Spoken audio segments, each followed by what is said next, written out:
मेरे उन शिक्षकों को नमन करना चाहूंगा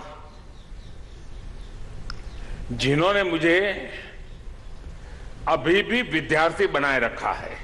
मुझे सबसे बड़ी शिक्षा मिली कि भीतर के विद्यार्थी को कभी मरने मत देना। During examination, in spite of being fully prepared and confident, there is a feeling of nervousness till the exam is over. So how can we cope up with this? आत्मविश्वास हर कदम पर कोशिश करते करते करते बढ़ता है और हम उसको अचीव कर सकते हैं। और इसलिए निरंतर ये कोशिश होनी चाहिए कि मैं जहां हूं उससे मुझे कुछ और अधिक करना है और इसके लिए जो मुझे करना पड़ेगा वो मैं करूंगा। मैं आज बस इतना कहना चाहती हूँ कि आजकल पीयर प्रेशर इतना ज्यादा हो गया है, दोस्तों के बीच में इतना तनाव है कि दोस्ती कम और यहाँ आगे निकलने की होड़ कुछ ज्यादा ही है। जब भी आप प्रतिस्पर्धा में उतरते हैं तो आपको एक तनाव महसूस करना पड़ता है। आप खुद को नहीं देखते हैं, उसको देखते रहते हैं। यार वो 4 घंटे पढ़ता है, चलो मैं भी 4 घंटे पढ़ूंगा। आप खुद को देखो, खुद को समझो, खुद के लिए काम करो।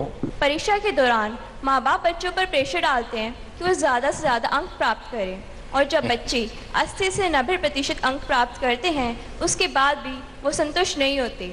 वो चाहते हैं उनका बच्चा या बेटा या बेटी डॉक्टर या इंजीनियर ही बने, जिससे बच्चों के अंदर की इच्छाएं मर जाती हैं। तो आप लोग चाहते हैं कि मैं आज आपके पेरेंट्स की क्लास लूं। समाज में वो किसी और के बच्चों की कथा सुन करके आते हैं, फिर मनोमन तय करते हैं मेरे बेटे बेकार है, मेरी बेटी बेकार है, मेरा कुछ हुआ नहीं। और हो सके तो गाड़ी में जाते होंगे तो पहले अपनी पत्नी को डांटते होंगे कि तूने कैसे बच्चे बड़े किया, क्या सिखा जाए, उनकी कोई जिम्मेवारी नहीं। और इसलिए मैं अभिभावकों को कहता हूं कि आप इसको सोशल स्टेटस मत बनाइए। और दुनिया में कोई बालक ऐसा पैदा नहीं होता है कि जिसके अंदर कोई न कोई भगवान ने विशेषता न दी हो। दिसले की आमच्या जे मनान जे क्वेश्चन्स असले related to exams and how to tackle the stress सगळे it was covered in the session आणि खूप बरें दिसलें.